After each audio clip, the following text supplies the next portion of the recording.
You're listening to Republic Broadcasting Network because you can handle the truth.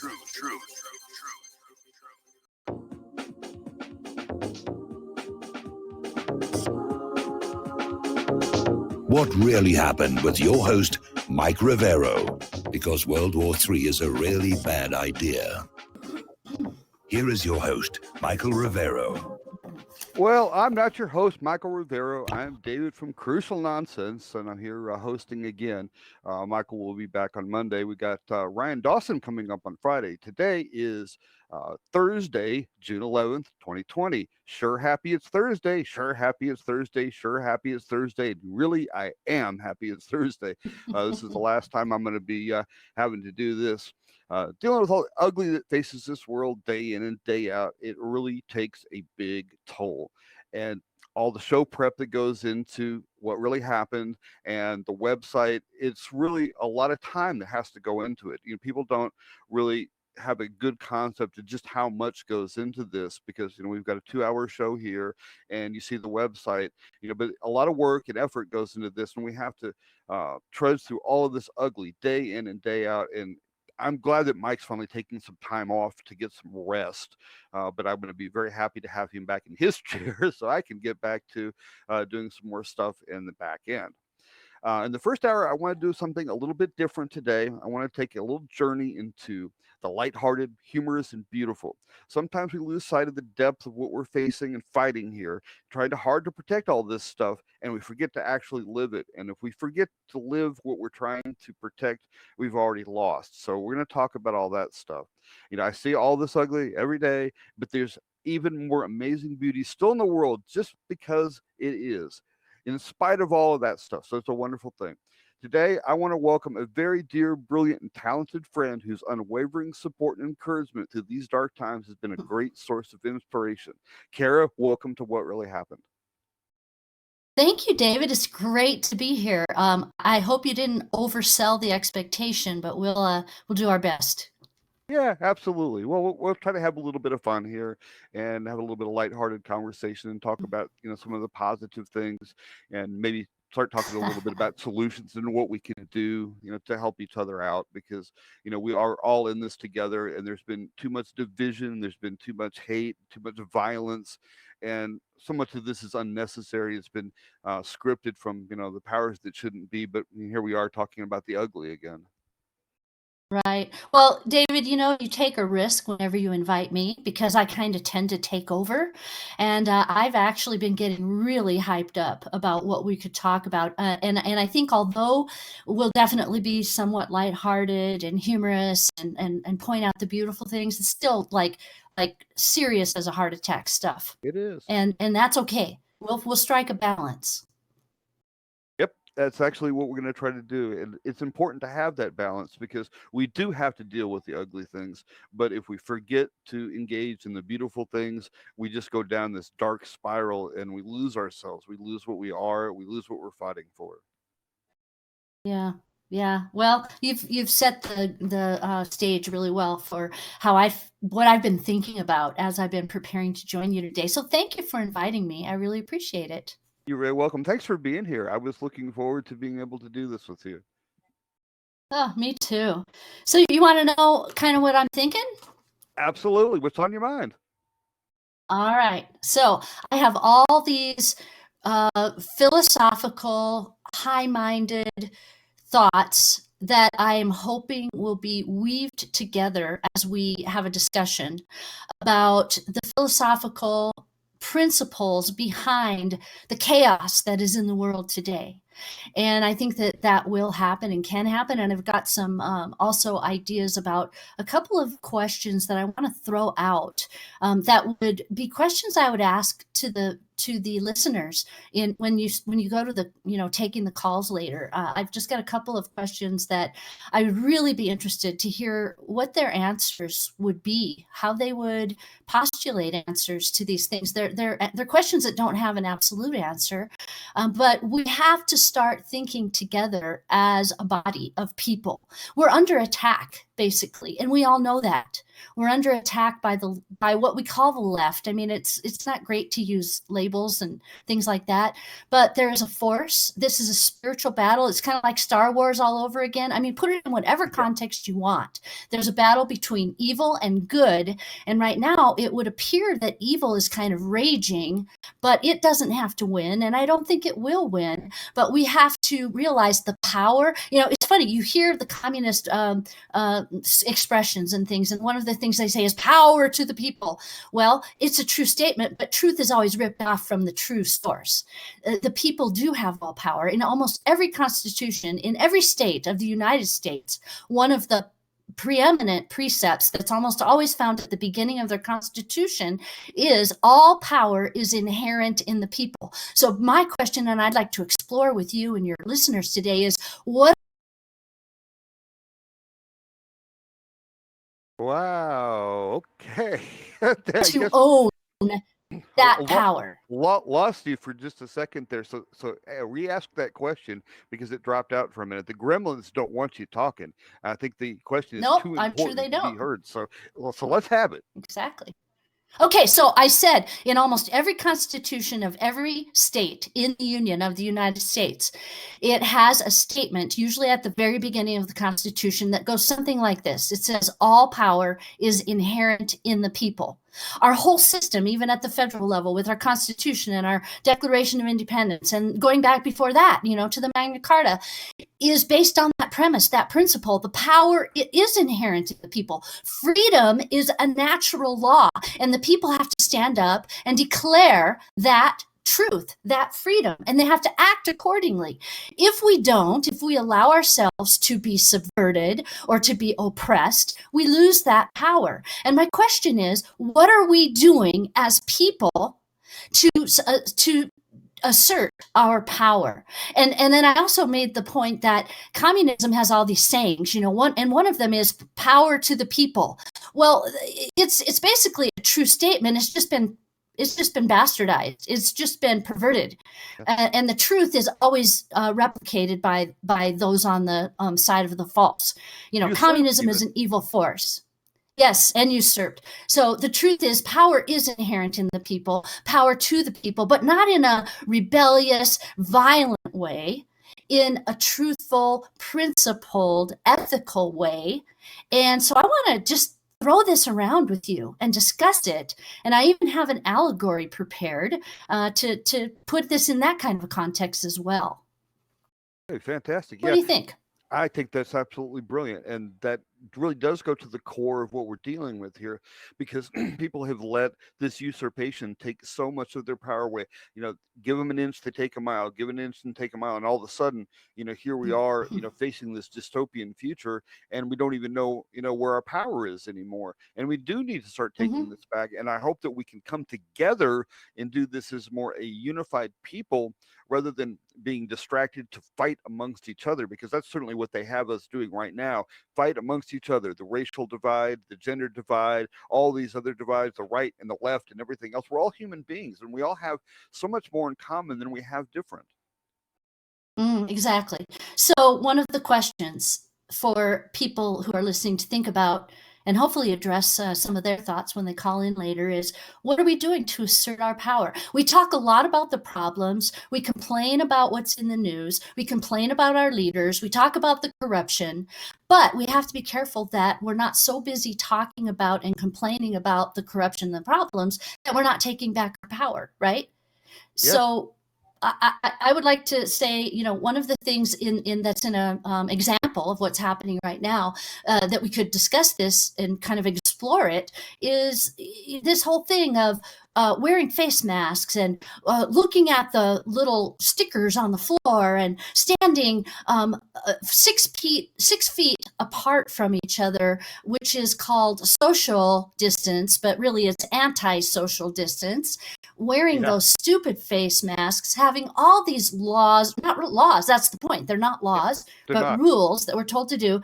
And how many people just are looking down. And you know what happens? We're being conditioned. That's the whole plan of it, and we have to resist that. We're being conditioned to be told and to think that, well, we have to look around for rules and things written to tell us what to do when we enter a business. We have to look at the floor. We have to have our heads down. We have to be completely subjugated. I say, no, you don't have anybody telling you what to do. You live in a free country, and even if you don't live in a free country, you are free, because freedom is a natural law and you have to claim it. So you don't have to have anybody telling you what to do or how to do it. You need to practice the law of kindness and respect and conscientiousness. And if somebody has a bigger personal space than you do, be respectful of them. And you can see this in people before the SARS-CoV-2 thing happened, in line at Starbucks or whatever. Some people leave a whole bunch of space between them and the next person who's at the cash register, and other people like to get right up there. So it's individual differences, and we have to celebrate individual differences and resist the tyranny of some overlord or some power structure telling us how we have to act, how we have to behave, what we have to observe in terms of rules or laws, but they're not even laws. And I'll give you an example of what happened to me. I went to this store. I went to get groceries. I'm in the store and I'm acting normal. Let's act normal. What is normal? Normal is, just like Forrest Gump said, normal is as normal does. Only he said it a little differently, but I'm just, changing it. Yeah, basically. So I'm acting normal. I'm walking around, I'm shopping, and I get to the next aisle and I start to turn the corner with my cart. And right at the beginning of that aisle, this foreign woman, she stops me and she says, "You're going the wrong way. Did you see the sign on the floor?" And I didn't even think about it. I didn't even stop to assess, how am I going to react? I just acted like I have a right to act. I expressed myself. I looked at her and I went, "Ugh."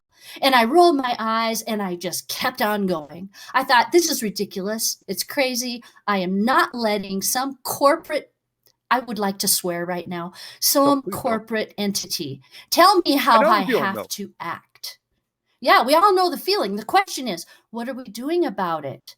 How? And here's the next question I'm going to ask the listeners to think about, and be ready to call later and give us their answer.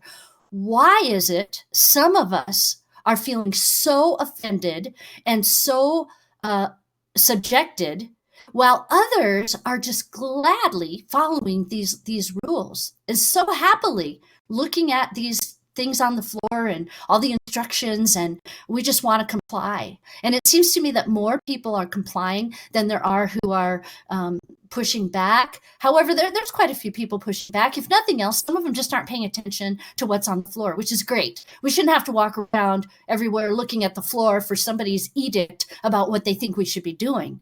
But why is it that some people are complying and other people are basically rebelling because we just feel like our freedom has been stepped on in an egregious way? It absolutely has. And Yeah. I think that, we just need to try to live our lives and be respectful of one another. I think that kind of gets us, past a lot of this stuff, is the responsibility of respect. When you respect people's space, you respect their liberties, they hopefully will in turn respect yours, because that's the society that we were taught that we had all these liberties, and we need to embrace all of that stuff. But yet all the overlords seem to think that they need to be the nanny of us and tell us exactly what to do and manage every Mm-hmm. single aspect of our life and every single thought. You need to think this, you Mm-hmm. need to do this, you have to say this, you can't say this, you can't do this, you can't touch one another. You never again will have social contact with everybody. It's just ridiculous. Yep. I say bovine excrement to that. Absolutely. So here's another question.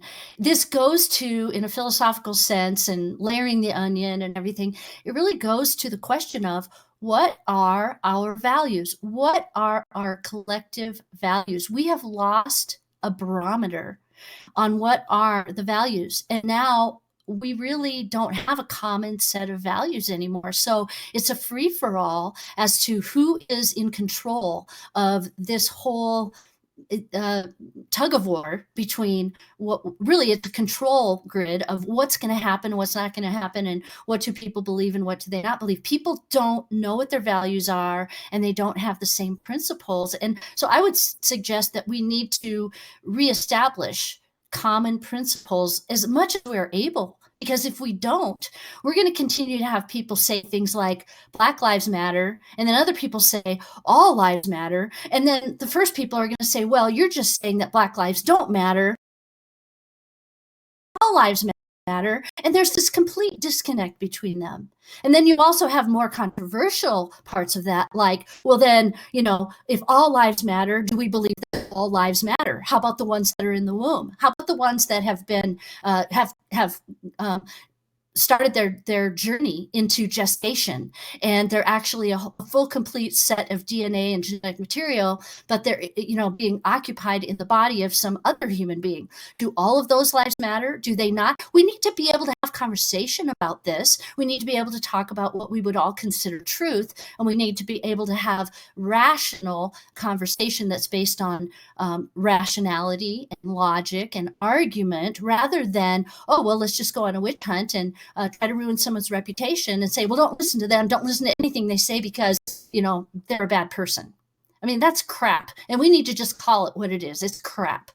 We need to just rise up and say, hey, human beings are in control of this planet, not machines, not transhumanism, not, the technocracy of machines and AI and all that. Human beings are. And we are rational beings. We have a higher order of thought. We have spirituality. We don't have to agree on everything, but we should be able to interact at a much higher level than what the overlords of this world and the New World Order engineers are trying to foist upon us. Yes, I'm kind of a absolutely. little bit excited about this. Can you tell? Yeah, you definitely wound up there, and that's a good thing, because we need to be passionate about this.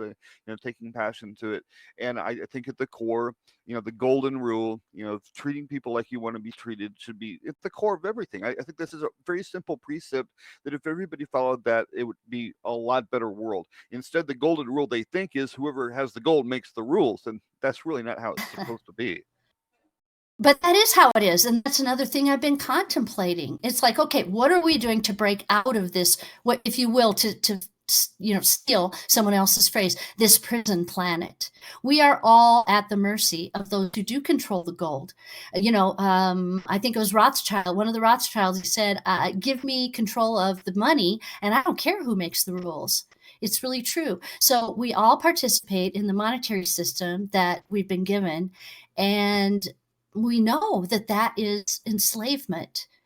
Who's thinking about how do we get out of that? Is there a way to get out of it? What can we do? I want solutions. Like you said at the beginning of this program, we all have so much in common that's at stake. We shouldn't let the left and right dichotomy rule our conversation and our relationship with each other. Yeah, you're absolutely right about that. There's been too much division right now. We're supposed to be, one nation, united and stuff like that. And we haven't been united in a long time. The division is getting deeper and deeper and deeper. And it's been by design, because if they can divide Mhm. us and get us to fight amongst each other, they can rob us blind, they can control us, they can dominate us, because they don't want us to realize that we have common enemies that are after all of us. It doesn't matter whether you're black, Exactly. white, purple, peach, taupe, mauve, plaid, or polka dot. We're all in this life together. That's right. And you said in this nation, we're talking not just the nation, but this is True. a planet. We all are, fellow human beings. And Yeah. what I've noticed is that in what I've heard in the collective conscience, if you will, and I'm not new age, but sometimes these things make sense to talk about, that I've heard people from other nations besides the US talking passionately about freedom and liberty, much more so than I hear a lot of people in the United States talking. It's like, what happened to people in the United States, the land of the free, the home of the brave? They just roll over like nothing when they're told that they have to stay home, when nobody's ever quarantined a whole nation of people, even the healthy ones, before in history. What's the matter with us? I'd like to know. I'd like to understand it. I'd like to That find out so is that a we good can maybe question. do something to change it. I would like to have the answer to that. And if we go out in orbit and we look down on this planet, you're not going to see all these little borders and lines that divide us all, because we really are one planet. And I'm not saying we need to have a global government or anything like that. I think people need to be able to come together in their communities and deal with things on the local level, bottom up. That seems to work a lot better than the top down, because one size doesn't fit all. We are all different in some ways. We have a lot in common, but we all have a lot of differences as well. Okay, hey, this is the first break coming up, and we'll be right back after these short messages on what really happened.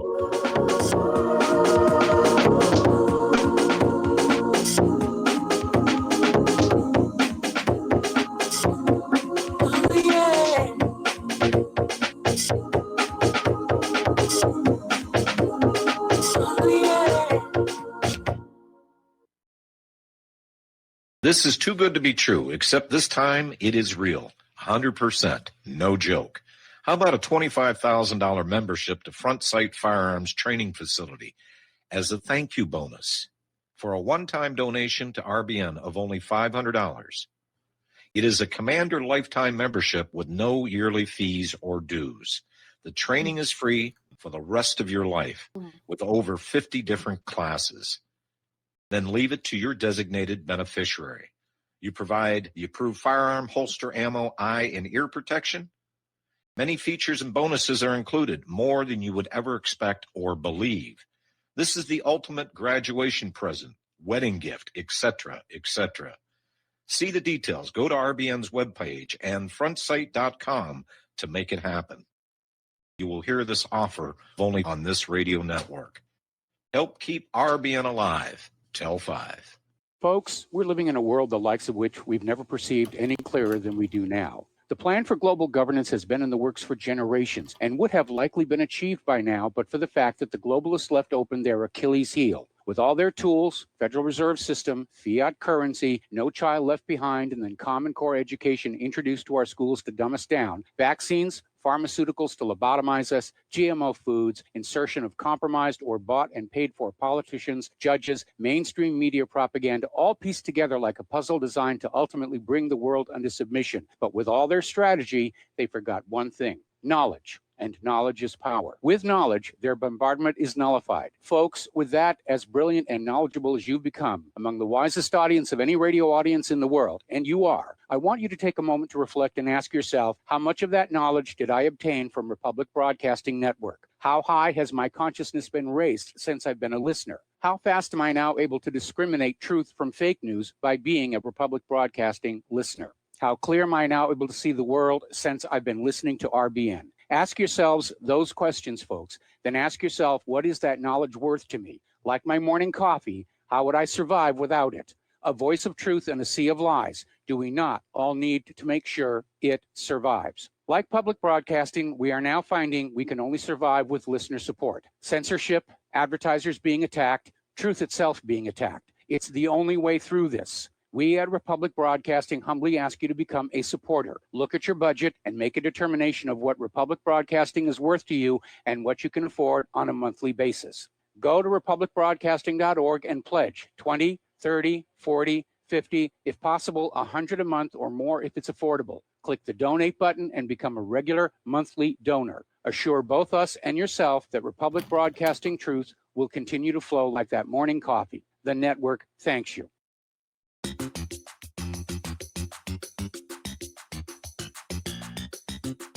Welcome to What Really Happened Radio.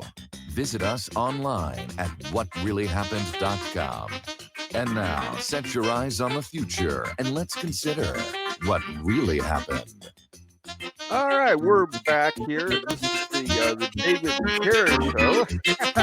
I love your passion there. I wish more people could get more passionate in the positive and the loving one another in trying to solve these problems, because if we can channel that passion, we can make things happen. This is the kind of energy that it takes to change the world.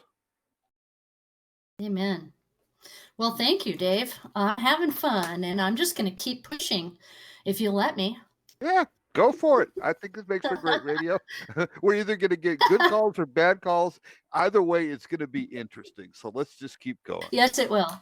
All right. Okay. So I told you I had an allegory prepared, but I know this segment is shorter than the next one, so I might save that. What I'm thinking of continuing with here is just this discussion about freedom. So the question is freedom important to you? What does it Yes, mean it to is. you? Are we really free? Are we free, or have we just kind of been led to believe that we're free when really we're being manipulated and controlled with things like, here's an example. You go to the doctor's office and they want to take a copy of your driver's license to put on file. Do you just whip out your driver's license and say, here you go? And without thinking about it at all, without thinking to yourself, well, gosh, why do they need my driver's license? I'm not driving right now, am I? I'm not getting a Yeah. speeding ticket right now, am I? Let's hope not.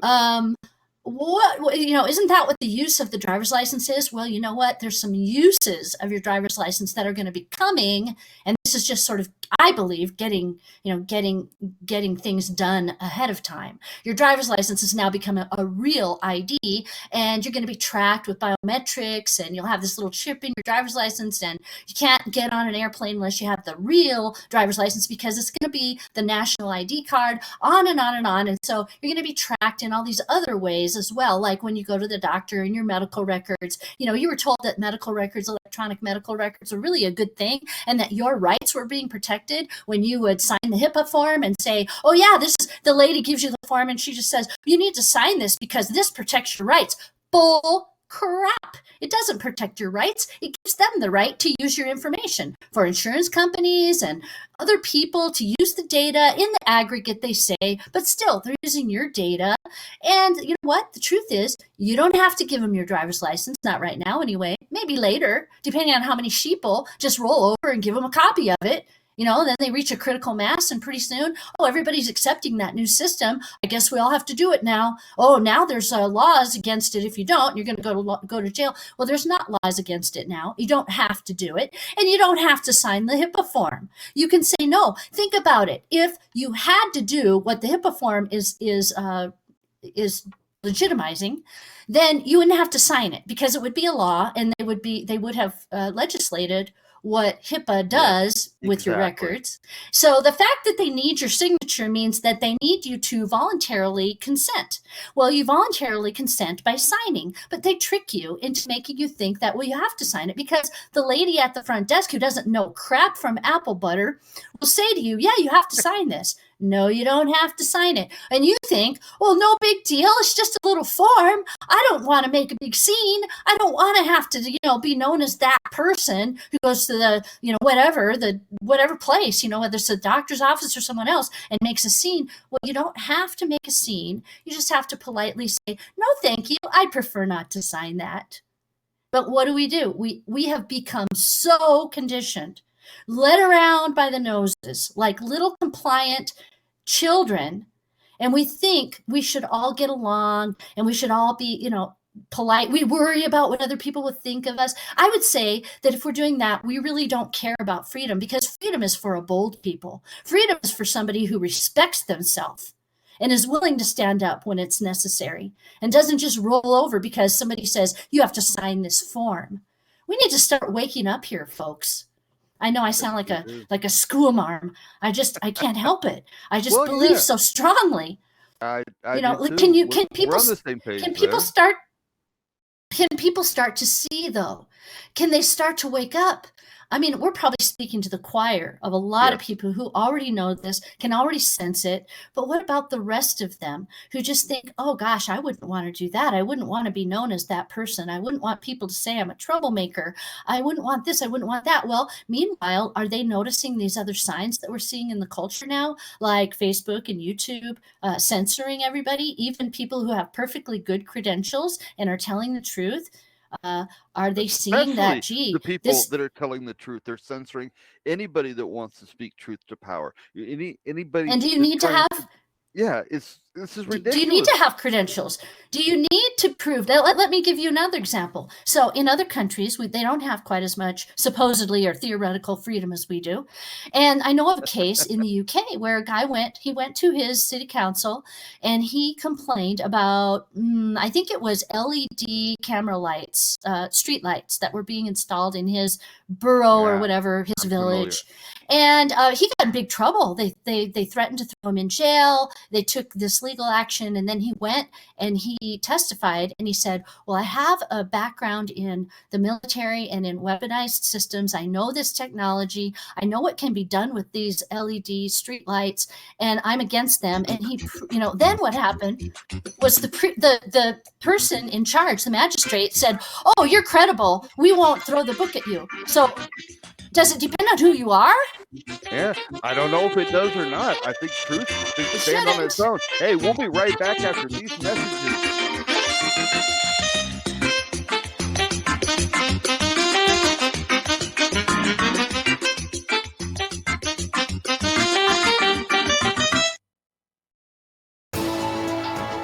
You are tuned in to the Republic Broadcasting Network. Visit our website by going to republicbroadcasting.org.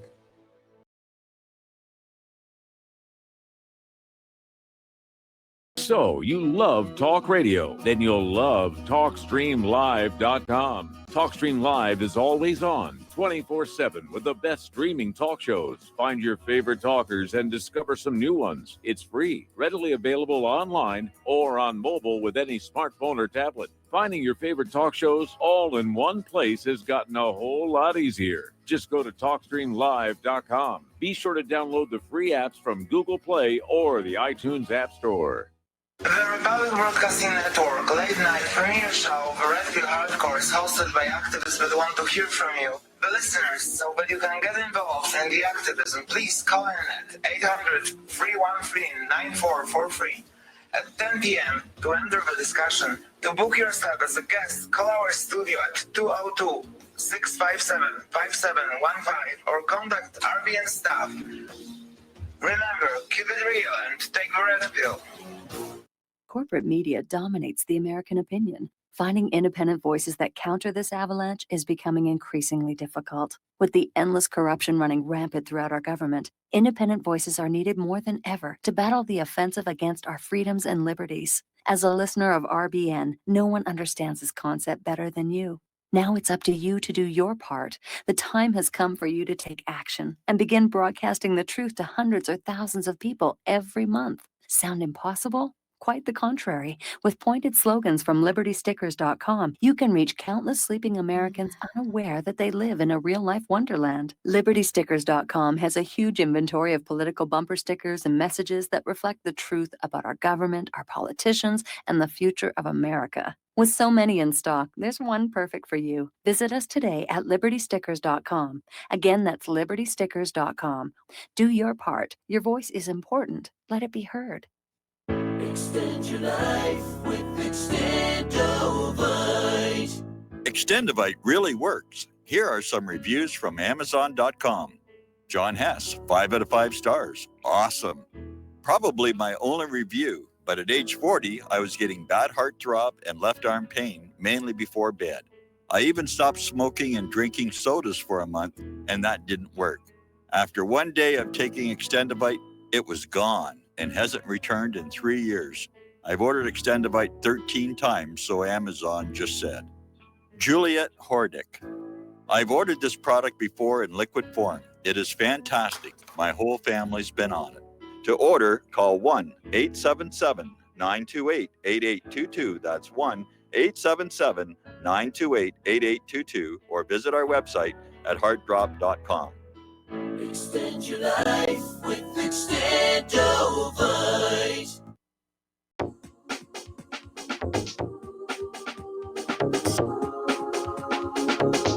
What really happened with your host, Mike Rivero. Visit us online at whatreallyhappened.com. Here is your host, Michael Rivero. Well, no, it's still David and Kara here sitting in for Mike for yet another time here. And we were talking about the guy that was talking about the LED street lights and people needing credibility to talk about things. So, Kara, go ahead and pick up where you left off.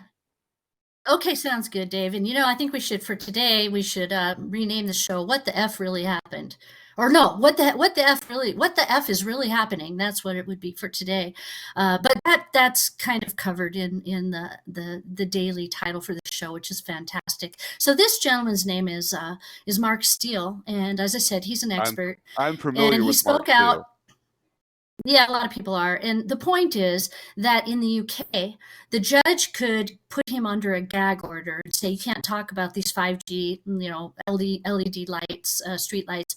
And then he proved, that he has credibility, he knows what he's talking about, etc. He basically proved that he has a right to speak. And then there was disagreement between the judge and the city council. And the point is they were making the decision based on their law about whether this guy should have free speech or not. And I'm saying that kind of thing is starting to happen a little bit and a lot sometimes in the United States, because some people take it upon themselves to say who should be able to speak and who should not, and can we censor? And then they try to even play on fear and say, well, we can't let people talk about that if they don't know what they're talking about because it's so important and it could hurt people, which is a bunch of bunk. People need to be able to speak. That's why our First Amendment rights are precious, and that's why they're worth standing up for, even if you're taking the risk of people saying bad things about you. If we let those go, if we don't stand up for them, we'll be in a situation where somebody else gets to decide who gets to speak and who doesn't. And it's all based on who controls the controls. And they'll start out saying, well, you have to be an expert, or you have to be in control, and you have to know the truth from the non-truth. But that's bull crap. Everybody should have the right to speak. If you speak poorly, if you don't give facts, if you don't engender the respect of those who are listening, you automatically lose standing. And that's how it should work. Everybody has the right to speak. Everybody and it doesn't matter if you have, royal blood. It doesn't matter if you've got a PhD. If you can put together a rational argument and you can do some research and find out facts, anybody has the right to speak. That is our system. Our system is based on natural law, and we need to stand up for it. And if we don't stand up for it, we lose it, and it costs something to stand up for it. Every single one of us who understands how important it is has to be willing to risk something to stand up for these freedoms that are under attack right now. So that's what I wanted to say about that. And thank you for listening. Yeah, you're absolutely right about that. We do have the right to speak, and people, if you don't like it, you've got the right not to listen. You can go change the channel or go elsewhere, or plug your ears and go blah blah blah blah blah blah. I can't hear you. I can't hear you. Be in denial all you want. That's fine. That's your right. Also, we're not telling you have to listen, but we want to be able to speak, and we want to be able to be heard, because there are people that do want to hear the truth and want to engage in useful conversations. Yeah, exactly. So what do we really have here? I'm going to start a new part of this conversation, and it will not be done before the next break. So we'll have to carry it over to the next segment. But what we have is what we've always had throughout the ages. We have a battle between good and evil, bad and good, and control. Everybody's fighting for control. That's the beautiful thing about, the Constitution of the United States, the Declaration of Independence, the Magna Carta. They declared natural truths, natural law, which say all human beings have a right, to live a free life. And there should be no discrimination against that. They all have the right to be judged according to their own works. They all have a right to have opportunity to succeed. They all have a right to own property. They have a right to be judged on their own merits, and they have a right to be judged equally under the law. I mean, those are just some of the basic principles of our system. And those are principles that could be applied anywhere in the world. And I so appreciate and respect those in other countries besides the US who stand up for that, and sometimes at the risk of their lives. But, it's worth standing up for these things. Otherwise, you're just enslaved. And we're seeing that more and more. So I came up with this allegory that represents this really well. And for some, it's just an allegory. It's just, theoretical. It's something to think about. It's an object lesson. For others, it's absolute truth. But if you think about it, go way back, rewind way back to the beginning of the Common Era. So just after, years after Jesus had died on the cross, and there was this huge power struggle that was going on. Those that were in charge, those powers that be at that time, were really threatened by those who became followers of Jesus. And they were so threatened by what those people were doing that even though this guy was now dead, And I don't know if they believed that he reappeared, that he was resurrected. They were told that, but he didn't appear to all of the power structures. They could have, if they were really right that he didn't exist and he had no power, they could have just said, "Oh, big deal. Let the people do what they're going to do." But they were really threatened by this movement of followers of Jesus, and it so well represents what we see in principle of the power struggle that exists today between those who are just trying to hold on to power and control everybody with their power, and those who just want to be free. So that's kind of the allegory that I had in mind. And I took some of this from basically the book of Acts, because that's where it talks about what happened after Jesus, was crucified, died, and rose again, and then went to paradise. And then his followers were in this place where he had been crucified by evil religious and political leaders. And then they were simply trying to struggle to have free speech, to tell about him, to preach in the synagogues, or to talk to people out in public. And they were thrown in jail, and they were beaten, and they were threatened. But what did they do? Did they roll over, and did they give in? Did they capitulate? Did they live in fear? Or did they stand up for what they believed in? Well, of course, they stood up for what they believed in, and they did miracles and wonders, and they were full of the power of the Holy Spirit at that time. But the high priests and the Sadducees and the Pharisees, they just couldn't stand it. They were so threatened by the fact that these apostles and disciples were able to have the ear of the people, and this threatened their whole system. I think that we're in a similar day today. The globalists, those who want to completely put a lock on all of us, they can see that most of the people, it would appear, definitely are under that spell and are afraid and are being compliant, and they're living in fear and paralysis. But they're very afraid of that small group of people who say, "Wait a minute, we're not going to stand for this. We're not going to roll over. We're just not going to do it, because freedom is too precious to us to do that." And, I just think this is a really, really amazing allegory to share. And I love the parts where, these apostles were put in jail because they were preaching to the people. And then one night, angels appeared and opened the prison doors and just let the guys out of jail, and then locked the doors again behind them, and said, and they were instructed by the angel, by the Spirit of God, to go and preach in the synagogue. And then the rulers found out, and the rulers didn't know they'd been let out. They were like confused. So then they're sending their officers to go to the jail and find out what's happening with these people. Why are we hearing rumors that people are in the public square or in the synagogue preaching? And I was thinking when I read that, oh, isn't that interesting? We're having a problem with officers of the law right now, aren't we? Police officers. Some of them are corrupt. Some of them are practicing heinous acts upon the people. Doesn't matter what color the people are. It matters that they're practicing heinous acts upon the people, and the people are one. The people stand together in solidarity. The people stand up for the people's rights, and they love all people of all colors.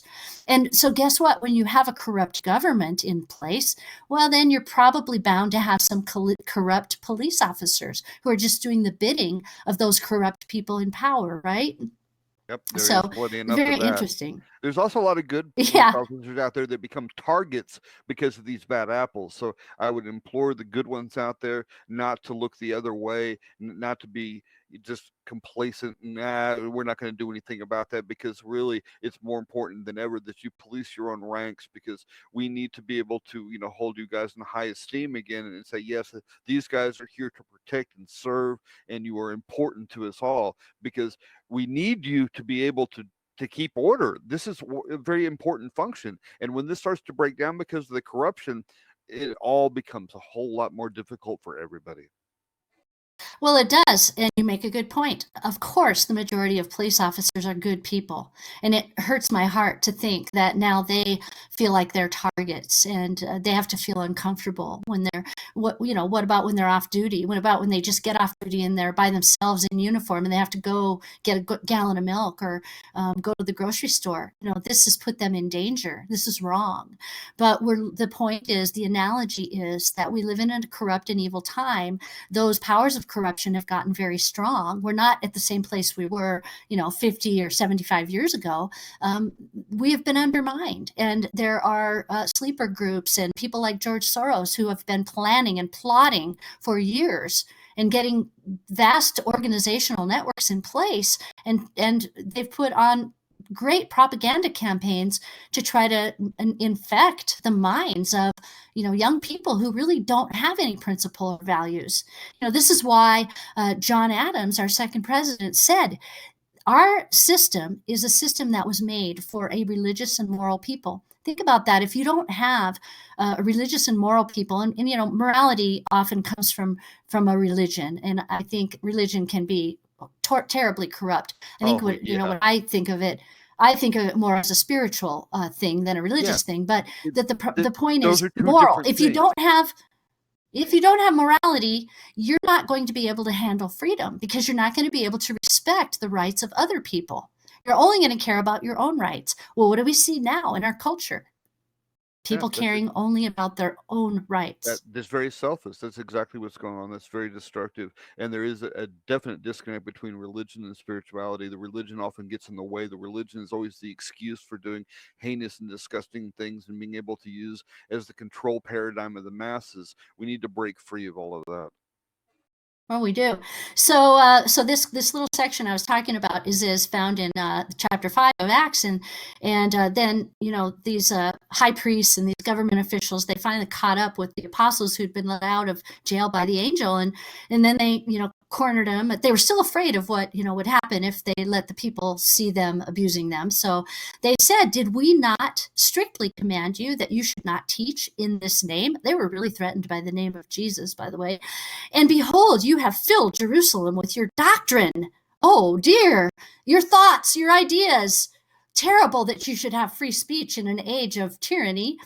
And intend to bring this man's blood upon us." So they knew they were guilty. They knew they were guilty of the very sin of spilling the blood of Jesus Christ, the Savior of all mankind, but they didn't want to be held accountable for it. So they didn't want these people speaking. Isn't that kind of also a parallel in our day? Well, those people who are all connected somehow and have control of Google and YouTube and everything, I hope I don't get your host banned. I'm sorry. But they want to protect the Gateses and those, the Faucis, and they want to restrict information all the time, Kara. So, but they know they're guilty. Oh, I know. They're guilty. So instead of copying to it, instead of being honest, they want to silence people's voices, and they want to silence not necessarily the truth, but just people's voices. We have to figure out what's true. Yeah. You only can tell what the official narrative is. Well, gee, those little guys running around with that Antifa costumes and face masks on, don't they? They do not know what fascism really is, because they're acting just like the brown coats and the Hitlers did back in the day. Hypocrisy all over. Just wow. You see that? Do you guys really understand what you're supposed to be standing for? Obviously not, because it's very fascist what they're doing.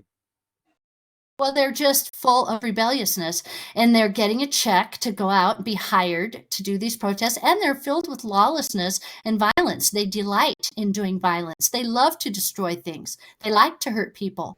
It's kind of a bloodlust that the Bible talks about. And I don't mean to be preaching, but I am a Christian, and I just believe in free expression, and anybody is welcome to disagree with me in any way they want. But if we really believe in free speech, if we really believe in freedom, then we believe we can talk about our beliefs. That's the whole reason to have freedom, right? So we can be who we are. I agree. But we've been kind of lulled into this complacency and this silence and this quietness. Well, as long as everything's comfortable, I guess we don't need to talk about religion. No, don't talk about religion and sex and politics. No, that would be taboo. Really? I think it's time that we start talking without political correctness, but with respect for other people. Kindness and compassion for one another. We can agree to disagree on things, and sometimes if we can have that compassion for one another, we can actually kind of bridge the gap and come to an understanding of mutual respect, and maybe we start to understand each other a little bit better. Yeah, maybe, but if nothing else, at least we're living free. I'd rather live free than die a slave. How about you? Absolutely, I'm all about that. like our friend Yeah. Jason, would say, he would rather live for 10 more minutes, free than 10 more years as a slave. Yeah. And Because so these guys in I may the be New Testament, paraphrasing that, but you remember that. yeah, he has a really good way of putting it. But these guys said, we can't, we're going to speak what God gives us. And you can try to silence us, but we'd rather obey God than man. And God is within each one of us. He created each one of us, and he meant for us to be free.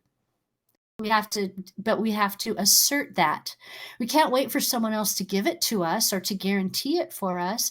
It doesn't come with the guarantee. It's just a truth that we have to walk in. I'm just encouraging people to walk in it in a loving, kind way, but to walk in it because it's so precious, and it has to be striven for. It's just one of those things. Yeah. Freedom is absolutely precious, and if you really think about it, God's the ultimate libertarian because he granted us free will at great peril, to all of this. This all messy stuff that's going on is because of that. But I also maintain that without the freedom to choose right or wrong, to love, to hate, what would love mean if you didn't have a choice? Well, exactly. You have to have something to compare it with, I guess. So, there's a lot of challenges implicit in what I'm saying, and I'm kind of just asking us, what is the answer? We all have to find something that we can do proactively about the current situation. People who own businesses need to freaking open up their businesses and not expect that some mayor or governor can tell them how they have to go about doing it. Yep, absolutely. I completely agree with that. Okay, we got one more segment in this hour. We'll be right back after these messages.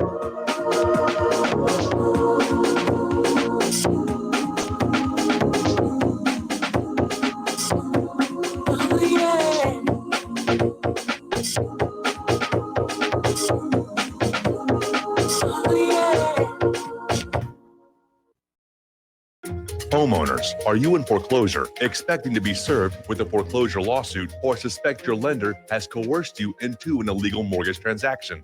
A huge number of mortgages made in the last 10 years have legal issues and are possibly defective. State laws and the U.S. Supreme Court have upheld that defective mortgage documents are grounds for foreclosure defense and for counterclaims in favor of the homeowner. If your mortgage has been sold or assigned since closing the loan, it may be defective and you may be paying the wrong party, and the lender may not have standing or the right to foreclose or collect payments under the law. If you would like to know if your mortgage is legal or not, or know if you are paying the right party, we can help. Our initial consultations are free of charge. We are not attorneys. We are legal researchers and work closely with experienced lawyers who know how to help you find the evidence to help you keep your home. Call toll free 1-855-2-KEEP-IT. That's 1-855-2-KEEP-IT today.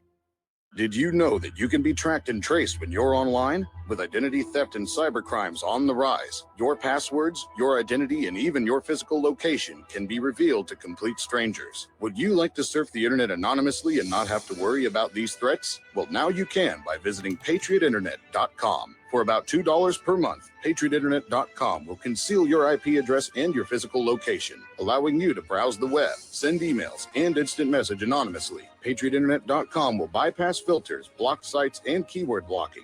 You can also bypass logging by your router and your ISP. With patriotinternet.com, there is no software to install and uses 128-bit encryption for your protection. When using wireless hotspots, patriotinternet.com shields your information from identity thieves and is compatible with Windows, Mac, and Linux. Protect your identity and your freedom with anonymous internet access from patriotinternet.com. Visit patriotinternet.com today. What would you say if I told you we have a new tool that will increase production and lower maintenance costs for your meat processing company? And it would pay for itself in just 6 weeks. When pigs fly! The new EaseOff Model Easy 4 replaces old spring-style carcass droppers and is faster, safer, and more reliable. The EaseOff lowers or lifts 1,000 pounds to or from your rail automatically using our remote control. Sounds expensive. Can I afford it? Can you afford not to try the EaseOff? It installs fast with just 3 bolts in place of your current dropper. The effortless operation will reduce fatigue and injuries, speed up your line, eliminate downtime, and increase profit. How can I order my Ease Off? Go to easeoff.com, EAZEOFF.com, and hurry because we are offering $200 off on the new Easy 4 for a limited time. Easeoff.com. We make pigs fly. Cows too. Ease Off LLC, Summersville, Missouri, 417-932-6419.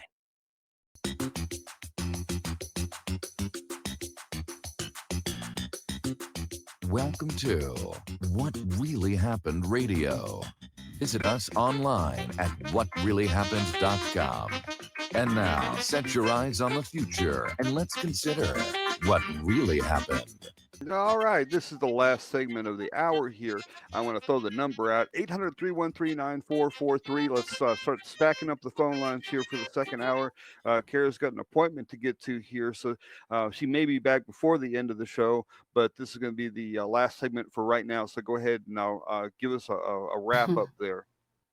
Okay, thank you, Dave. I've really enjoyed this. Thank you. Yeah, me And I too. apologize for, I'm really wound up. It's such a joy to be here and to join you and your listeners. And I knew we only had an hour, so I've just been like really trying to rev through this. Otherwise, my voice would be more pleasant. But, another thing that I'm thinking about with regard to this allegory that I think is really important and interesting is that, back in the day when these new converts and apostles were causing so much of a stir in Jerusalem, what they were doing is they were healing people. They were healing everybody who came to them who had a disease or an illness or an unclean spirit, or anything like that.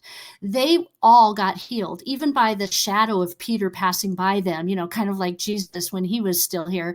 If someone touched the hem of his garment, they were healed. These people were sold out. They were completely believing what they believed, and they had power. They did. And I think it's an interesting comparison with our day as well.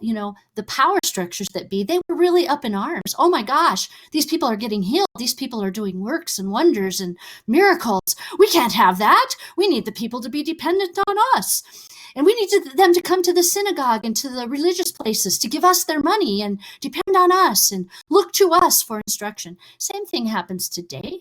Look at the pharmaceutical industry and that lobby, the greatest lobby of all. Look at the way people are held in fear in terms of their health conditions. They think, many of them worship the pharmaceutical industry, thinking that modern medicine is their savior, when all they're doing is given drugs. They're being given drugs that basically treat their symptoms but don't make them healthy. And this is a huge corrupt industry. With lots of Unfortunately, side it's been effects that make them corrupted. even sicker, but they got pills for that too. And I don't mean to say that all pharmaceutical companies or biotech companies are bad. They're not all bad. And there are a lot of good people in that industry. But as a whole, that industry has become quite corrupt and very powerful. And you can see that just as the rulers of the day, the early Christian era, were very threatened by those who believed in and depended on something greater than what they saw around them, we're seeing the same thing today. Those who want to rule, those who are bent on power, want to have us in their back pocket, and they want to control every little thing about us, and they want us to live in fear because that's a huge manipulator. So we have to consciously come out of that mindset and take control of our lives. And I'll give you one other quick analogy. There's a book called The Survivors Club. It's written by Ben Sherwood. I love that book because he goes into all these different scenarios about ways that people's lives are threatened and how, what the statistics say about when and how people have survived those threats. And then he pulls out the details, the statistics about what made the difference. Being prepared ahead of time and thinking ahead is what keeps you from being paralyzed and becoming a victim. So don't be paralyzed, people. Be proactive. All right, Kara, thanks so much for being with us. We will be right back after these messages. Call 800-313-9443 to join us on the air. Thank you, Dave.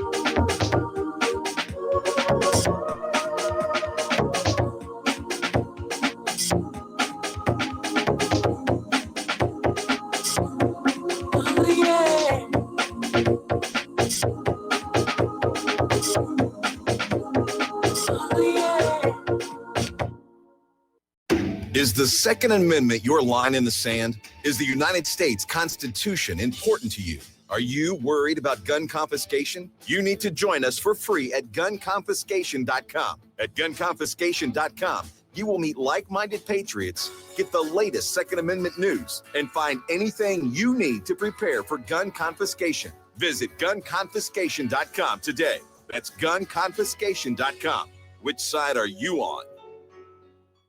Talk Right, the conservative app offered by TalkStream Live that caters exclusively to the conservative talk radio community. Here you'll see only talk shows and podcasts from the conservative right, all the big broadcast names and online digital shows in one place. Talk Right makes it easy to find all your favorite conservative talkers with all the upscale features you come to expect from TalkStream Live. Keep up with the fast-paced political world. Download Talk Right today from Google Play or the App Store.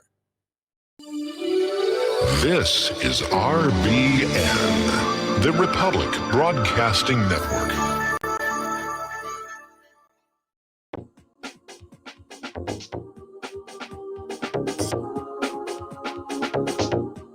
What really happened with your host, Mike Rivero. You're listening to the Republic Broadcasting Network, where you'll find out what the Fukushima's going on. All right, this is What Really Happened, hour number 2, 800-313-9443 to join us on the air. Well, that was a really intense, passionate hour there. I tell you, that's where I get a lot of inspiration from. I can't say enough about that. All right, so let's go ahead and start taking some phone calls here and see how good or bad this went over. Okay, Pat in Fort Worth, what's on your mind? Oh, I just got here. And I don't know who you're talking to. So it's too late to ask Mike to fill me in to get on the internet. Who are you talking to? Who is this lady? That is my friend Kara. That we've been friends for a while. And she's just starting to dabble in radio a little bit, and I have been inspired, by her passion and compassion for people. And I wanted to have her on because we've been starting to do some talk radio at other places, and I think she's got the natural ability to talk. I see you a little wound up today, but I really admire that passion. I want to tell you what I was thinking. I wonder if she felt like running for office. Yeah. We need women to clean house in the state and in the United States. Up there in Washington, the women have been up there more or less people you're ashamed of. Even the older ones, sorry. And so I think that's what we need right now because there wouldn't be taking a man's place. They're accepted now, and we have one running down here in Fort Worth. She's running for District 90 House in Austin, and she's just as knowledgeable as this lady and just as passionate. And that's what we need. We need people who can speak for us, and they can they have the words, and they have the passion. And if they don't know it, they'll find out. And that's what we need right now. Absolutely. Part of the solution. It is definitely inspiring. Yeah. And she is of that mindset and has been trying to be part of that solution. And maybe she'll get some traction. She keeps at this and doing this long enough. She'll be given the chance to be able to represent the people and make a difference in there because she is in the community and trying to make as big a difference as possible. And I find that inspiring that there are still people out there, willing to put themselves out there to make a difference. And that is just a beautiful thing, I think. Well, the good part is that she knows how to depend on God. And if you do that, then he's going to help you. Absolutely. That's what people need to know. They absolutely do need to know that. And this Eva Camacho here in District 90, Texas, she said, I didn't plan on doing this, but I have to obey God. And I said, hallelujah. Well, he's going to help us when we help ourselves, just like he will help us. But if we don't, well, I guess we get what we deserve. But there's another scripture I keep thinking about and talking to my do-nothing friends. I'm sorry, I just have to inform them a little bit.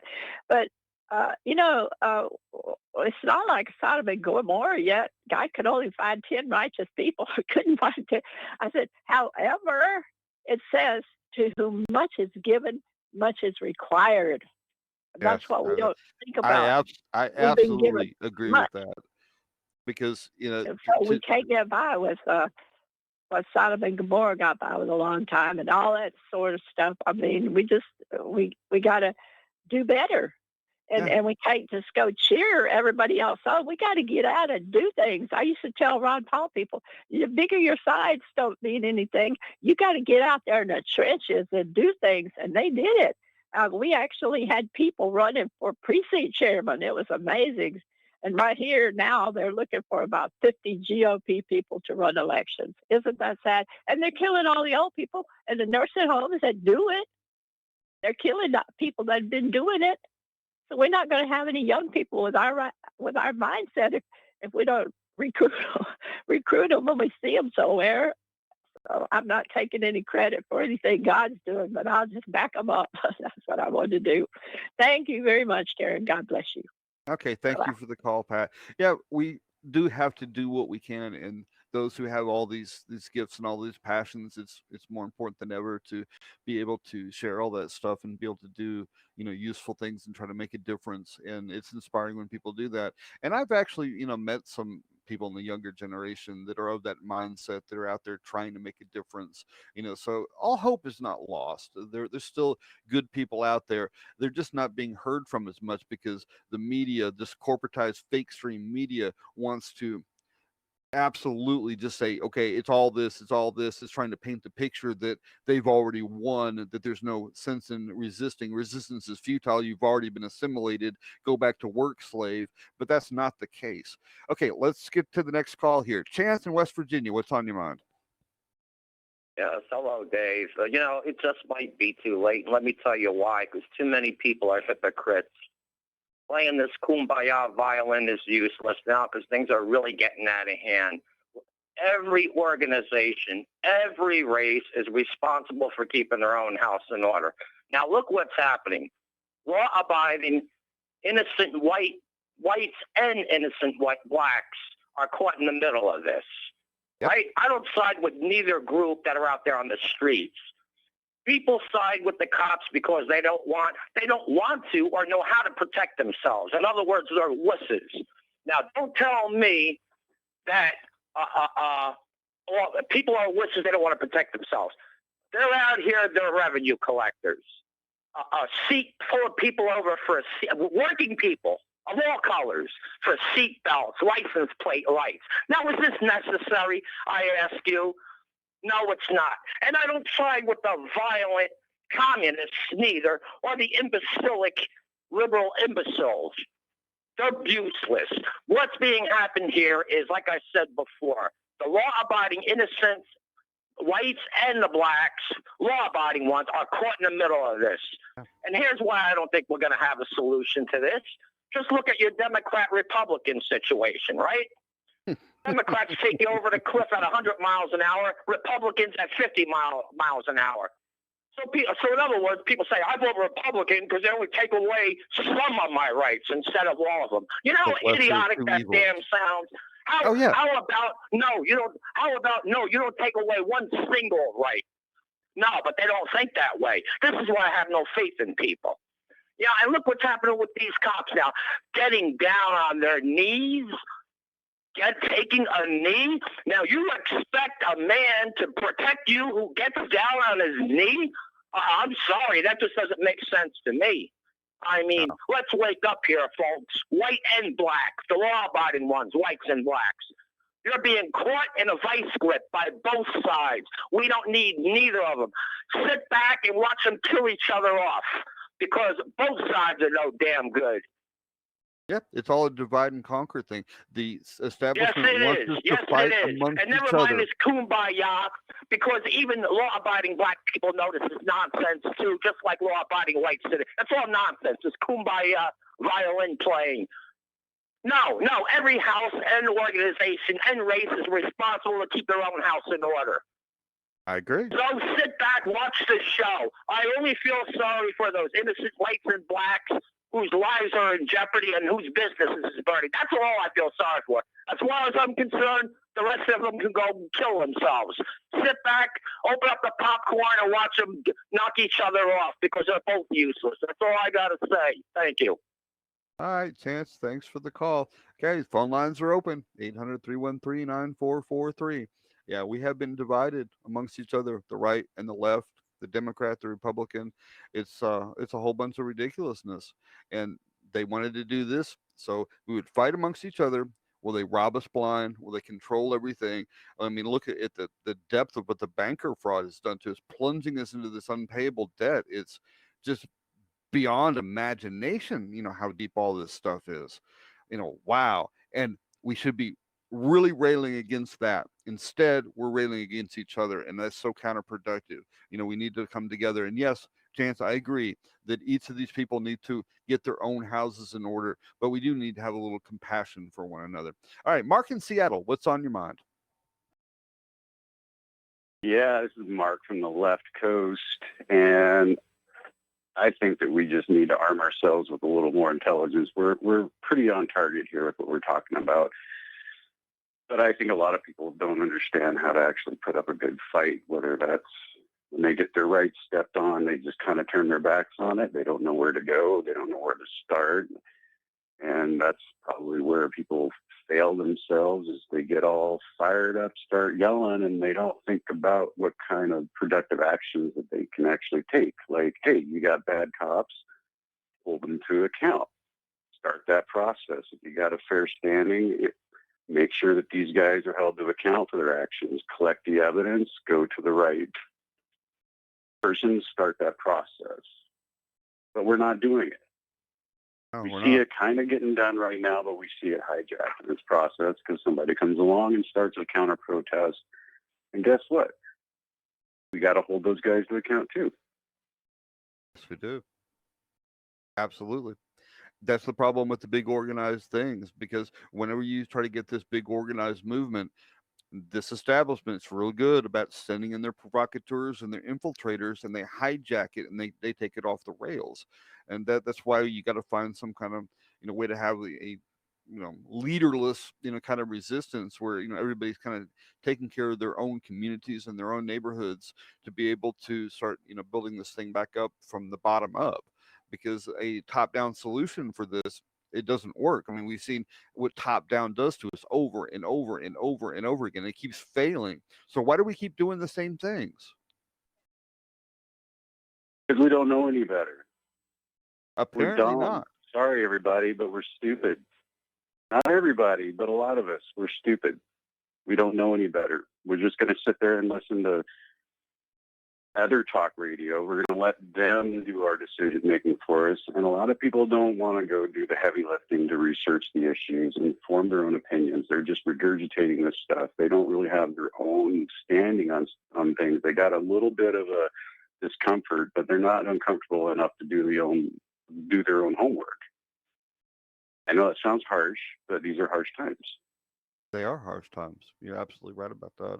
We do have our work cut out for us, and hopefully we can, find a way to start educating one another a little bit, when in a compassionate way. We don't need to be beating each other up about this stuff, because if we don't have some sort of compassion with one another, we're not going to be able to come together, because we are a lot more alike than we are different. And we're not all equal, and that's just the truth of the matter. We're all different.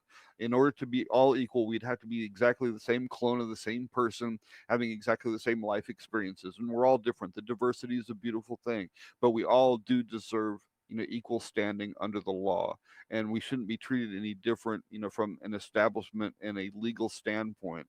And there's all these protected classes and protected truth, and it's on the other side of the fence where you can't have this class is bad, like the white people are being demonized now, like the black people used to be back a long time ago. There is this inequality of racism and stuff in the world, and we try to heal all this stuff. And I think we were well on the way in the end of the last century of getting past all that, where people would see each other just as the character of what they are. But you have these controllers and they're monkeying with things, trying to fan this stuff back up. And here we've got this divide again. Everybody's fighting with each other again. And this is so counterproductive. It is. There's no reason that people can't have an intelligent disagreement unless they have poor footing on their arguments. And I'm going to yield the line to somebody else. Thanks for taking my call. All right. Thanks for the call, Mark. We got another Mark, Mark in North Carolina. What's on your mind? Hey, what's up, you guys? Just living the dream, brother. I just want to tell you all to try to, if you can, try to listen to Tucker Carlson tonight. I think he comes on at 8 o'clock Eastern Standard Time. I normally don't watch mainstream news like the fake news network, but Tucker's one of the good ones. I mean, he's very close to being independent alternate news, and he's going to be interviewing that undercover nurse. I don't know if you heard about her at Elmhurst Hospital. She used to be in the Army. She used to be an Army nurse, and she basically is going to run down how Del Bigtree just interviewed her also, and Alex Jones had her on today. I mean, he didn't actually have her on, but he played her videotapes, and she's described how basically patients were murdered purposely at that Elmhurst place by being put unnecessarily on ventilators. Many of them didn't even have the COVID. Most of them didn't. And they were put on there anyway. They had some kind of lung problem or something. They maybe have some slight pneumonia or maybe, I guess, flu or whatever else. And they were put on these ventilators and killed, including the 37-year-old individual she mentioned. And basically the same thing with the nursing homes, how they put sick people who had some kind of infection or something or another into these nursing homes, caused literally mass murder, thousands of murders, okay, of those people. And people need to understand, when you talk about what's going on with these riots, and now and still going back to the COVID, this is all connected. And by the way, if you notice, they're now starting to talk about the so-called second wave and all that, because they're saying, oh, there's so many cases coming. Those cases are mostly phony. Those cases, some of them are misdiagnosed because they've got, maybe if you've got a cold or something like that, because the cold is a coronavirus. There's two types of viruses. You got the coronavirus and you got the rhinovirus. They're both colds. And you also, I understand people who've got the flu shot, terrible thing to do anyway, to give yourself the flu shot. But they also show positive. On top of that, a lot of people, they got hit by the virus and the body did what it's supposed to do, fought it off without any symptoms. And that's what your immune system is supposed to do. Yep. And the whole thing about the, asymptomatic, since people are supposed to pass it around is all nonsense. That's garbage. It's been proven that's not real. So what they're trying to do is they're trying to keep the heel on a head. You talk about the knee and the neck. That's what they're trying to do to the United States of America. These clowns have got to be exposed. We cannot let them get to the point of the vaccines. Trump, if he has any gut, if he has a brain inside of his head and a pair of, a pair of balls, he's going to get rid of Fauci. He's going to say, no, you're out of here. He's going to put somebody decent in there. Okay. This got to end. We got to open up this country. We got to stop this stupid social distancing and take off those masks, folks. Those masks are only hurting you. That's all they're doing. Okay? That's all they're doing is hurting you. Yeah, they're pretty not much. helping you. There's a Virtue financial signaling. All you do. there's a financial incentive for them to diagnose people with the COVID virus. I think they get paid like $13,000 $50,000. and then and by the time they put people on the ventilator for another $39,000, yes, they're financially incentivized to do this. And a lot of people that are put on the ventilator never come off. because they're not doing the stuff right. They don't need to be on there in the first place, and it's causing a mass amount of damage. And when they first started having this pandemic happen, they were saying 200 million people were going to die. Then they said 20 million people are going to die. They keep revising the numbers. They have no idea what the hell they're talking about, and they already said that this is going to be 2 years that we're going to have to be in lockdown, initially, and then they start opening stuff up. Oh, this is going to be another wave. This is going to be another wave. This is going to be another wave, over and over, rinse and repeat. I mean, good grief. By taking all the healthy people out of circulation where they can't interact with one another, we're not developing the natural herd immunity, because that virus is going to go person to person, and most of the people are going to be very lightly or unaffected at all, with any of that stuff, and then they become immune to the whole virus burns itself out. But by quarantining everybody, that ensures that there's going to be wave after wave after wave of this nonsense. And that nurse is going to point that out. Okay, she's already pointed it out, exactly what these people are up to, and we've got to stop them. Well, absolutely. Mark, hold on the line here, because we got a break coming up, and I'll come right back to you here after this short break here on the Republic Broadcasting Network. We'll be right back.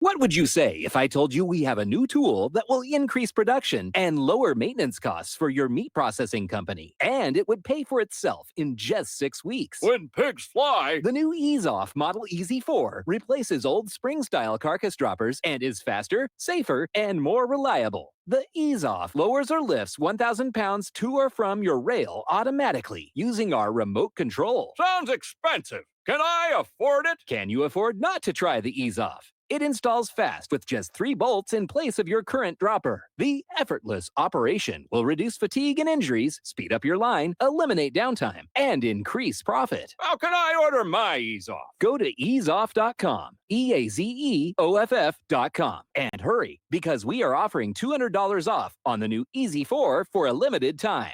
Easeoff.com. We make pigs fly. Cows too. Ease Off LLC, Summersville, Missouri, 417-932-6419. As a listener of RBN, you're surely concerned about being informed and being ready for whatever may come. Please consider the following questionnaire as a soul-jarring wake-up call. If you answer no to more than 2 of these following questions, you probably aren't going to make it through any major disruption in our country. The questions were compiled by people that have been there. Are you really ready? Do you own your own firearm for the primary defense and protection of you and your loved ones? Have you ever been professionally trained to stand against life-threatening behavior? Have you ever practiced enough to fire 500 rounds during a 2 to 4 day time frame, day and night? Can you load, unload, fire, and clear a jam in total darkness? Have all the adults in your household been professionally trained? Are you, life and death, comfortable with your abilities with pistol, revolver, shotgun, and rifle? Are you aware that everything that you do to prepare for an emergency is a waste of time, money, and energy? If you haven't honed your abilities to their highest level to protect and keep what you have, do you have the repair parts that will most likely be needed for each of your firearm, and do you have the ability to install those parts? Could you completely clean every firearm you own? Are you aware that your body won't go where your mind hasn't been? In other words, without proper training, followed by regular practice, you probably will not win a gunfight. Well, how did you measure up? Take the once-in-a-lifetime opportunity to start correcting your deficiencies by receiving your Commander Lifetime Membership with Front Sight Firearms Training Facility. A one-time donation to RBN for $500 will give you a Commander Lifetime Membership at Front Sight as a tremendously huge thank you bonus. See details on RBN's webpage to make it happen. The clock is ticking. You had better be ready before it happens. Some are maxed out all their credit cards. Some are working 2 jobs and living in cars. Minimum wage won't pay for a roof, won't pay for a drink. If you gotta have proof, just try it yourself, Mr. CEO. See how far $5.15 an hour will go. Take a part-time job at one of your stores. I bet you can't make it here anymore. $5.15 an hour. That really dates that, doesn't it? What's the minimum wage now? $175 an hour. I don't know. The currency devaluing is going to be more and more, and that minimum wage is going to have to go up because minimum wage just doesn't cut it anymore, in no way, shape, or form, because they keep dumping trillions of dollars into the economy. Anyway, we're talking with Mark in North Carolina. Mark, pick up where you left off. Yeah, okay. What Trump has to do, he has to open up the country completely now. He has to eliminate that emergency orders that he talked about, and so these little Hitlers and Napoleons, their state governors cannot keep businesses closed and can't order this silly social distancing. To explain to the people that if they got a reasonably decent immune system, nothing's going to happen. Okay, that this is not even, if this is even a virus, I believe probably some form of flu that they named the virus. And you got to explain to people, and people got to stop being Corona Karen. Stop your hypochondriac. You're being a hypochondriac.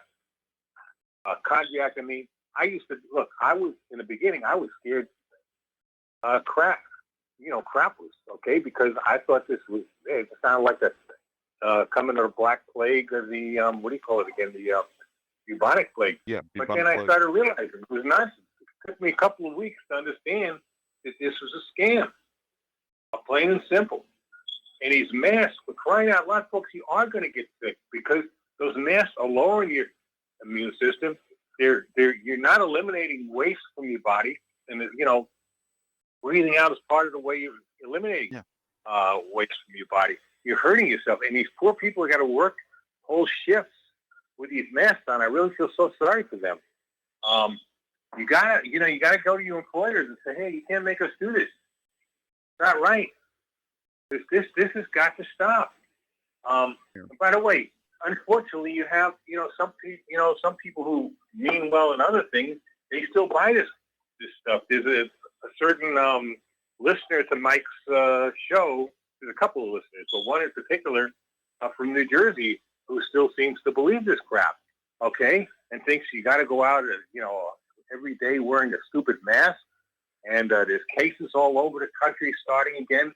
When those cases are basically because of the testing, they're turning out to be, they're not. They may have had contact with a virus, but that's it.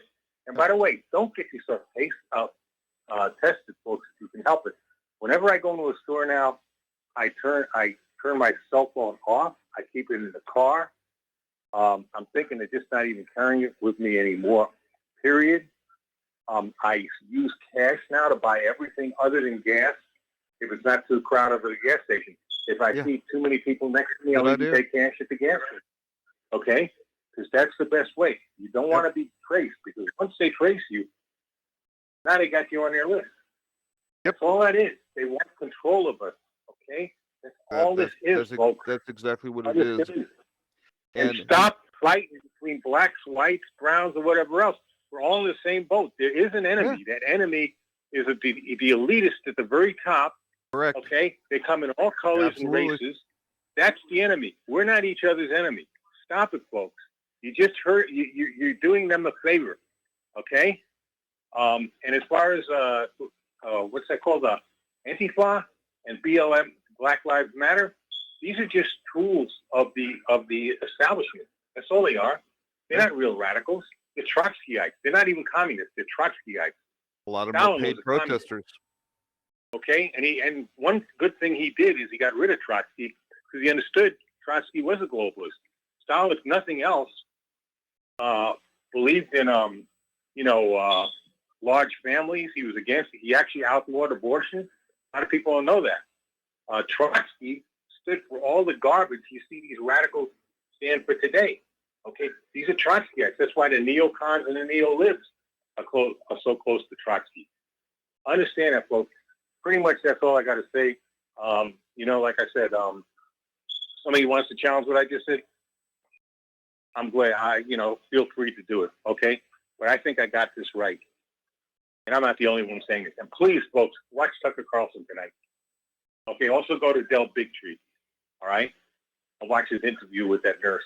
All right, that's about it. Thanks. All right, thanks, Mark, for the call. Yeah, we'll definitely have to check that out. That's good stuff.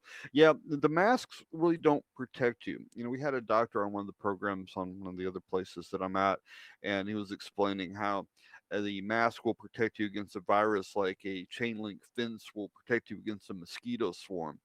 The reason that the surgeons wear the masks is not to protect them, but to protect the patient from the expirations getting out into the operating field. That's all that is.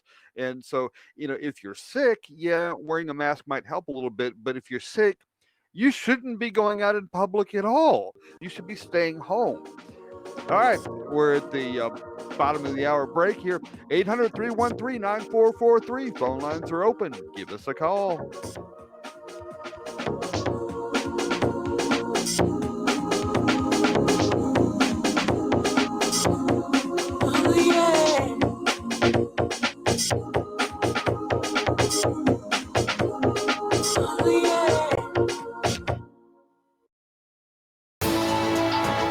You are tuned in to the Republic Broadcasting Network. Visit our website by going to republicbroadcasting.org.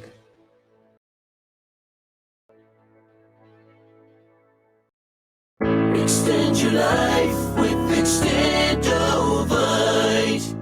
Extendovite really works. Here are some reviews from Amazon.com. Amazon customer, 5 out of 5 stars. I'm quite happy about it. This product has relieved what appears to be an angina problem, pain in the chest after climbing stairs, and short on breath. I'm quite happy about it. Dr. Sam Surreal. Good product and ingredients. Kept my blood pressure normal after mild heart attack in 2015. Switched to plant-based diet, also to reverse atherosclerosis. John Bispicos, 5 out of 5 stars. Built up my immune system. To order, call 1-877-928-8822. That's 1-877-928-8822. Or visit our website at heartdrop.com. Extend your life with Extendovite. It's happening, ladies and gentlemen. We here at RBN are working with Front Sight Firearms Training Institute to bring our audience the best in combat, tactical, and defensive firearms training. Whether you're a private citizen who is new to firearms or you have a concealed weapon permit and want a level of training that surpasses what you've received from your local gun range, Front Sight provides priceless education and skills taught by seasoned law enforcement, military, and private citizen instructors to levels that far exceed law enforcement and military standard. With nearly 1 million responsible citizens trained from every town, city, and state from across the United States, Front Sight has bolstered the Patriot movement to a whole new level. Contact Dan Sutterfield by phone at 573-762-2356 or 573-465-2356 or shoot him an email at domedan, DOMEDAN at hotmail.com. This is a limited time opportunity. Don't miss it. Homeowners, if your lender has gone out of business or sold your transaction to another lender or servicer, you may be the victim of a wrongful foreclosure, resulting in the loss of your home. If you've already lost your home, are in foreclosure, or even in good standing, you can challenge the mortgage transaction's illegal issue, and your property can be restored to you, and your foreclosure can be stopped or reversed, and the mortgage transaction declared unenforceable. State laws, U.S. title codes, the Uniform Commercial Codes, and U.S. Supreme Court rulings have upheld that defective mortgage documentations can reverse or stop foreclosures and enforce property title claims in favor of the homeowner. We are having successes in stopping the process of foreclosure, the enforcement of the foreclosure judgments, the sale of property, and evictions after the sale. We are not attorneys, and we don't give legal advice. We are a professional team of legal researchers, providing forensic mortgage audits and expert witnesses. We have the knowledge to produce the evidence and enforce laws regarding your legal issues. We've been in business for 12 years without a complaint. Consultations are free, and we provide a free title search to confirm if your mortgage has legal defects. Please call 855-253-3748. 855, 2, keep it today. What this country is coming to, I sure would like to know. If they don't do something by and by, there rich will live and the poor will die. Doggone, the panic is on. Can't get no way, can't draw no pay. Unemployment getting worse. Oh, it is getting worse every day, and here it is, 2020. Oh wow, that song is timeless because this keeps happening to us over and over and over again. And it was a real appropriate, back in the 2008, 2009 meltdown and all that stuff. Turns out who we didn't even see this coming, how much worse it was going to be, that they would shut down the entire economy globally and just wreck absolutely everything. And I think it was, my opinion is that it was to cover up a bunch of banking fraud that was about to hit the fan, and there was going to be a correction. They needed something else to blame for that. And hey, pandemic, the perfect thing. We'll close everything down for a while. We'll wreck everybody's stuff, and we'll just hide the fact that we're stealing everything. The Federal Reserve's just printing money left and right, buying everything up, and all that stuff. All right, well, okay. With all of that, I'm going to take a deep breath here and welcome Kara back. Kara, thanks for coming back. Well, thank you for inviting me to come back. Glad to be here. Oh, fantastic. Yeah, we What were did talking. I miss? Well, you'll have to go back and listen to the podcast. Pat. Yes, I will. Pat from Fort Worth had some kind words that you'll want to listen to.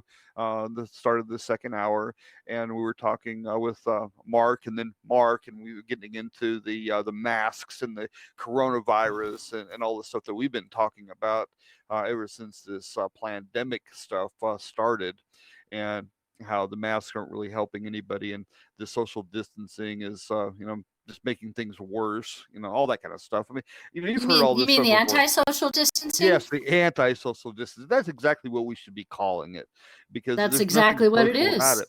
They're trying to ban human contact, make human contact illegal. They want us to stand 6 foot apart, and make sure that we never touch each other ever again. I mean, how the heck are we supposed to be able to continue as a society? And and all, no, They would that's like us to crazy. be so afraid. Yeah, that they would. They absolutely would. All right, we got a caller on the line here, so why don't we take Fred in Michigan? What's on your mind, Fred? Hey, I heard you earlier mentioning the paying back the national debt. And then Mark, I believe it was from Seattle, called in regarding what people can do to hold accountable the bad actors, as it were. So on the bad actors relative to Corona COVID, do you remember Sheriff Doug Schuler of Mojave County? Yes. You remember what he declared? Yep. Do you remember? Yep. Why don't you remind the listeners? Yeah. Okay. So he said he would. He refused to enforce fallacious. Now I'm paraphrasing. I'm using my own verbology. Okay. Yeah, it's fine. Fallacious. I couldn't quote him either, so just paraphrase it. It's all good. Fallacious, unwarranted, unsubstantiated claims / recommendations of the governor, which got its recommendations from Fauci, who was characterized by the doctors in Bakersfield who did the 68-minute press conference on 22 April. Those are the guys that originally opened Pandora's box on the fact that Corona COVID is just a typical retrovirus, which means it's cold. It might evolve into a flu if you've got a highly compromised immune function. But he characterized Fauci as a junk, a pseudoscience quack MD, and they declared that the social distancing is an impediment, if not a disarming technique for the spontaneous antibody antigen immune function. Yeah, absolutely. Okay, so they said, forget it. It's over. A guy in the UK at about that same time said, yeah, it peaked. It peaked like the third week of March. It's a typical seasonal retrovirus. No big deal at all. And by the way, recently, it was Chris Hinckley who declared, there's a big time guy in UK, immunologist, whatever, who declared 80% of the populace. Now, I don't know if that was the indigenous UK, US populace, or whether it was the global populace. 80% is actually immune, is automatically, autonomously immune to Corona COVID. 80%. All right, so Sheriff Doug Schuler refused, he said, to enforce a totally fallacious, unwarranted executive order, which, by the way, it is a fact. Executive orders, whether federal or local, within the state, apply only to government functionaries who are contracted into. Absolutely correct. People keep contracted forgetting that. into the corporation, right? You have to be contracted into the corporation. And all you got to remember is, okay, look at all the hurricanes. And there were people who said, you know, I've been through this before. I'm going to gut it out. I'm going to board up. I'll take the necessary precautions, right? Okay. So the typical man and woman in this country knows how to be precautionary and what measures to take when necessary, right? Okay, so this is a guy that needs to be echoed all the time. Sheriff Doug Schuler, Mojave County. No way is he going to enforce. Oh, by the way, what he didn't declare, and I admonish the audience, and especially Mark in Seattle, contact your state senator and demand that the state senator produce the in hard copy, the legislative act mandate compelling compliance to executive orders. They have there has to be. I'd like to see that. I'd also like to see Bigfoot. Well, because legislative act mandate.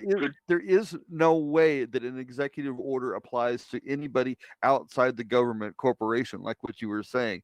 But people will go along with, executive order. Oh, we have to follow executive orders. You know, it's the same thing for the federal executive orders. It applies to the federal corporation inside the government. The government employees, the operations in the government, absolutely have to follow all of that stuff. But we, the people, we're under no obligation to that. There's no law behind that at all. Even if there was law, we don't have to. Yeah. We don't have to. We don't have to submit to anything that we think is unconstitutional. Absolutely. Well, look, look, if you want to cite the federal charter, all right, now wait. The business license is a contract. So all of the businesses that were seemingly compelled performance, forced compliance. I called half a dozen businesses in my venue, and they didn't have a clue. I said, look up your business license, contact your state senator, have them explain where in your business license is there a mandate of compelled performance compliance to executive orders. They said, damn, no one's ever told me to do that. Well, Fred, it's a presumed valid. Fred, that's not a bad idea. However, what about just not complying because you know it's not lawful, and just expressing and asserting your freedom? Why do we have to ask those in authority for permission all the time? We need to stand up. Well, I agree. A business license is not necessary unless it is, quote, a government regulated commercial activity, right? So there are some businesses like that, but I'm sure the vast majority do not qualify in that matter. So I just think we have a duty to ourselves relative to liberty and freedom, eternal vigilance. So let's interface and demand to see the evidentiary proof that this executive order, et cetera, are actually based in fact. And now we know without any doubt, Corona COVID is a planned scamdemic, right?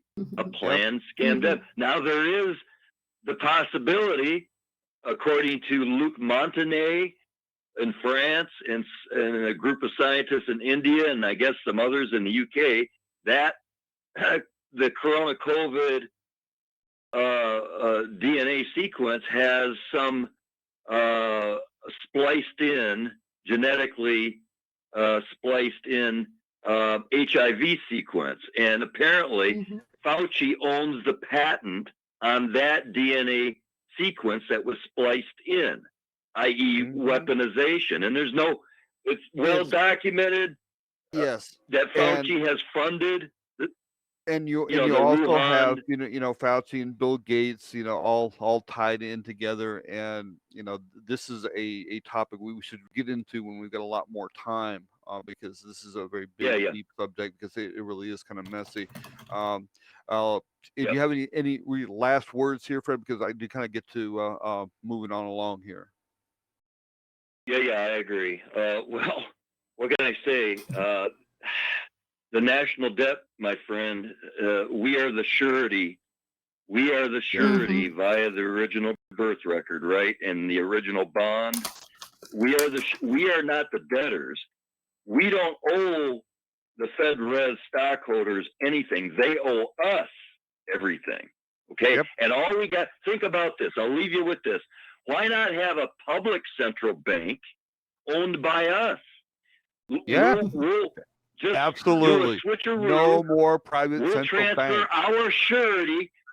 our surety into a public-owned bank where we're all equal shareholders. What about that?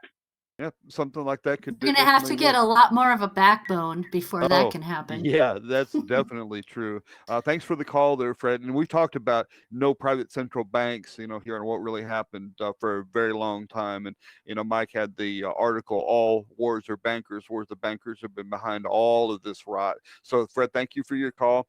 We got another caller, Jim in Montana. Jim, what's on your mind? Hey, what's your name, young lady? My name is Kara. Good for you for having the courage to stand up for Jesus and God.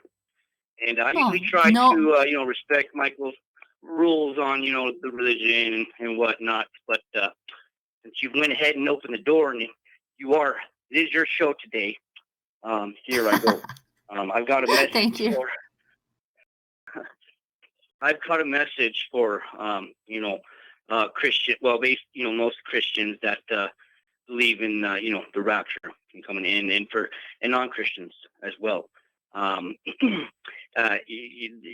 problem with the Bible and Christianity and the Bible is that it has been butchered, has been gutted. The Bible is truth, it is. But it has been absolutely gutted, and it's been gutted on purpose to keep us hidden from the real truth. And I would encourage all Christians and even non to look into everything, the book of Enoch, the book of Jude, all of that, and then the book of Thomas. Very powerful. And then it puts it all together. Okay. None of the problem that people have, a lot of people that aren't Christians that have a problem with Christianity in the church is, it's something that doesn't make sense, and how God could, when Moses delivered the people, and they were basically having to battle all these tribes for the promised land. How could God have man killed other men? Well, he wasn't. That part of the Bible was ripped out. They were fighting these race of giants. And don't believe me? Prove me wrong. You just go look up Tim Alberino and Steve Quayle, and they have the proof right there that that race existed. That race existed. And they got all kinds of other proof as well. And then if you go look at that book of Thomas, I tell you what, that book of Thomas is basically the book of Jesus, straight up. His words, not interpretation. It's Jesus' words directly. Okay. Well, thank you for recommending that, Jim. Oh, we want to. And those Christians that think that they're going to be raptured, and they're just sitting on the sidelines, because they've turned their, they were baptized, and they went to church every Sunday, and they believe in Jesus, and they're just be raptured, and everything's going to be okay. Well, I appreciate you pointing. For my friend. I appreciate you pointing out some other sources for people to look at, and we'll leave it at that for now, because we want to kind of stick to the allegory that we brought up today about this power structure, this what's going on. It's in the world today. It's a struggle for power, and you can have your own religious beliefs in addition to that. We've had something, and I brought to everybody, hey, let's do something. I backed up you guys yesterday. Oh, you want to, you want to start boycotting? I'm ready. Okay, pick who you want. Well, nobody wanted to pick. Nobody wants to go with my plan. Nobody wants to rally. Okay, so we hashed it all that. Nobody wants to take action. And so I'm just sending a message to the Christians who believe in the rapture, and they're sitting on the sidelines because of that. All right, Jim. Hey, thanks for your call, brother. We got another call on the line, so we'll be right back after these messages.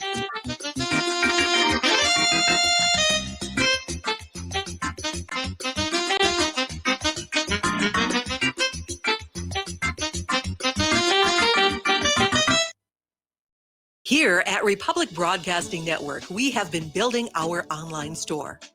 Well, we have been focusing on bringing you the best talk show host in the country. Here at Republic Broadcasting Network, we also want our listeners to have products they can use every day and in times of emergency. We have added new products each week to our store. Your support of this network, plus products at the best prices, is a win-win situation. Check out our new store. Go to our website, republicbroadcasting.org. and click on the online store located at the top of our website. Together, we can continue to grow RBN and help our listeners prepare for the future. Go to republicbroadcasting.org and click on our online store or call us. 800-724-2719 extension 3. 800-724-2719 extension 3. Extend your life with Extendovite. After about a month of Extendovite, I don't know what it is about the circulation factor. I was able to increase the weight, increase the amount of sets I could do. It has to do with the oxygen getting to the blood.